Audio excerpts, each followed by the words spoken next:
좀 이렇게 시간이 안 가는지 정말 버스 안에서 going 이불 속에서 going은 언제나 너에게 going. Halo semuanya, Assalamualaikum warahmatullahi wabarakatuh. Perkenalkan, nama saya Helmia Dwi Anita dari kelas 11 sampai L1. Di sini saya akan ceritakan secara singkat tentang novel 7 Prajurit Bapak yang ditulis oleh Wulan Nuramalia yang diciptakan pada tahun 2022. Penerbitnya yaitu Medika Kita. Novel 7 Prajurit Bapak ini menceritakan 7 anak laki-laki yang merupakan anak dari seorang pensiunan tentara yang bernama Bapak Cahyo. Anak yang pertama yaitu Dava Bahari, merupakan si Sulo yang sekarang bekerja menjadi seorang pelaut. Bapak dulu sempat menentang keinginan Dava untuk menjadi seorang pelaut, karena Bapak ingin Dava menjadi tentara. Namun, berkat mama yang dapat meyakinkan Bapak bahwa setiap anak memiliki mimpinya masing-masing, akhirnya Dava diberi izin untuk melanjutkan mimpinya. Anak kedua yaitu Randy Firmansyah. Pupus sudah harapan Bapak menjadikan Randy sebagai seorang tentara, karena Randy memiliki tubuh yang mungil dan sejak kecil Randy gampang sakit. Dulu sewaktu kuliah Randy mengambil jurusan ekonomi, sekarang pun dia bekerja menjadi seorang pegawai bank. Anak ketiga yaitu Raga Iswana, laki-laki yang memiliki perawakan tegap, tinggi, dan tampan ini selalu berlatih fisik dari pagi hingga senja tiba. Bapak sangat percaya jika Raga dapat lolos seleksi sebagai calon tentara. Namun di pertengahan jalan Raga membelokkan niatnya dan malah mendaftarkan diri menjadi seorang polisi. Tentu Bapak sangat marah dengan Raga saat tahu Raga lulus menjadi polisi bukan tentara. Namun lama-kelamaan Bapak dapat menerimanya. Setelah anak pertama, kedua, dan ketiga yang tidak dapat memenuhi keinginan Bapak menjadi seorang tentara, sekarang yang menjadi tumpuan Bapak adalah anak keempatnya, yaitu Arman Yoga. Namun Yoga tak masuk dalam kriteria menjadi seorang abdi negara. Dulu sewaktu akan mendaftar menjadi tentara, Yoga yang tak ingin pun dengan sengaja menempelkan kakinya pada knalpot motor tetangga. Dan sampai sekarang bekas luka itu akan terkenang dan memiliki cerita. Yoga yang sangat suka menulis, mimpinya adalah menjadi seorang penulis yang dapat dikenal oleh para pembacanya. Makanya dia sekarang kuliah di jurusan sastra. Untuk kesekian kalinya harapan Bapak dipatahkan karena anak kelimanya Iqbal yang tak ingin menjadi abdi negara. Iqbal merupakan sosok yang lemah lembut dan dari keenam saudara lainnya. Iqbal bercita-cita menjadi seorang dokter, namun Iqbal tak lolos saat SNMPTN dan sekarang kuliah di jurusan keperawatan. Yang terakhir ada si bungsu Rai dan Putra. Mereka berdua masih duduk di bangku SMA dan menjadi harapan Bapak berikutnya untuk menjadikan keduanya sebagai seorang tentara.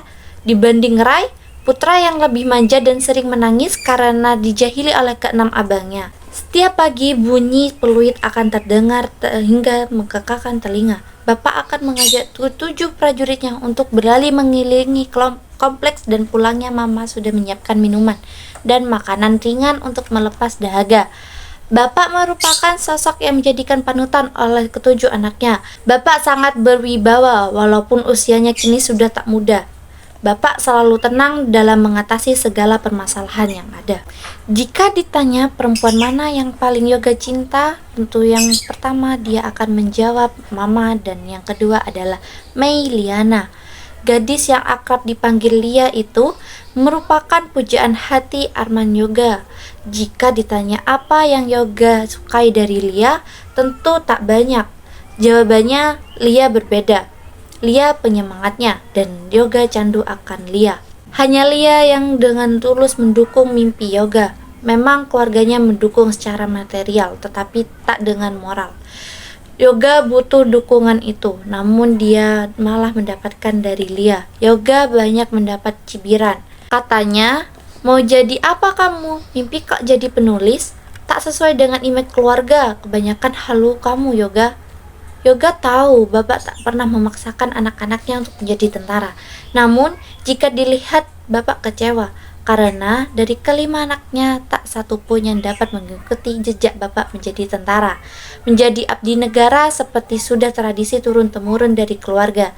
Sampai-sampai saat acara keluarga seringkali Bapak, Mama, dan Abang banyak mendapat cibiran. Hingga Bapak pergi, tak satupun yang dapat memenuhi keinginan Bapak menjadikan anaknya sebagai abdi negara.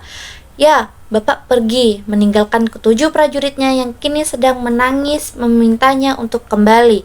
Kini pilar mereka sudah pergi. Tertimbun oleh gelapnya bumi, mereka saling bahu-membahu untuk menguatkan diri. Karena sekarang ada mama yang harus mereka jaga. Bang Dava dan Mas Randy kini menggantikan sosok Bapak sebagai tulang punggung keluarga. Begitu Bapak pergi, banyak masalah datang bertubi-tubi. Dari masalah keuangan yang merosot hingga yang paling mengagetkan, yaitu dalang dari orang yang membunuh Bapak, yaitu orang tua dari gadis yang Yoga cintai. Mama dan abang tentu melarang Yoga untuk menemui Lia lagi. Mereka tak merestui hubungan Yoga dengan Lia. Sungguh ini sangat menyesalkan bagi Yoga. Yoga bingung harus memilih keluarga atau cinta. Sekarang Bapak sudah tidak ada. Kemana Yoga harus meminta pendapat? Dengan mantap Yoga memutuskan tetap akan mempertahankan Lia dan tetap menjadi garda terdepan untuk keluarganya. Akhir dari kisah novel ini yaitu penangnya di keluarga ini pun pergi menyusul Bapak. Sungguh hancur sudah hati mereka. Banyak kata bela sungkawa dan tabah yang mereka dapati. Namun itu tak dapat membuat Yoga kembali. Bahkan mimpi yang selama ini Yoga dambakan belum sempat ia lihat. Buku itu pun belum sempat Yoga peluk. Tak dapat dipungkiri, kehilangan Bapak saja masih membekas dan luka itu belum sepenuhnya sembuh. Tetapi kini Yoga lebih memilih pergi. Kehidupan akan terus berjalan. Yang pergi tak akan pernah kembali, dan yang ditinggal pergi akan merasakan luka yang akan terus membekas di hati.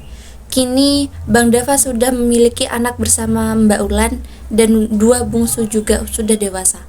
Rai menjadi seorang pilot dan Putra menjadi seorang tentara. Itulah cerita singkat atau sinopsis dari novel yang berjudul 7 Prajurit Bapak yang diciptakan oleh Wulan Nuramalia dan penerbitnya yaitu Medika Kita. Sekian dari saya. Wassalamualaikum warahmatullahi wabarakatuh.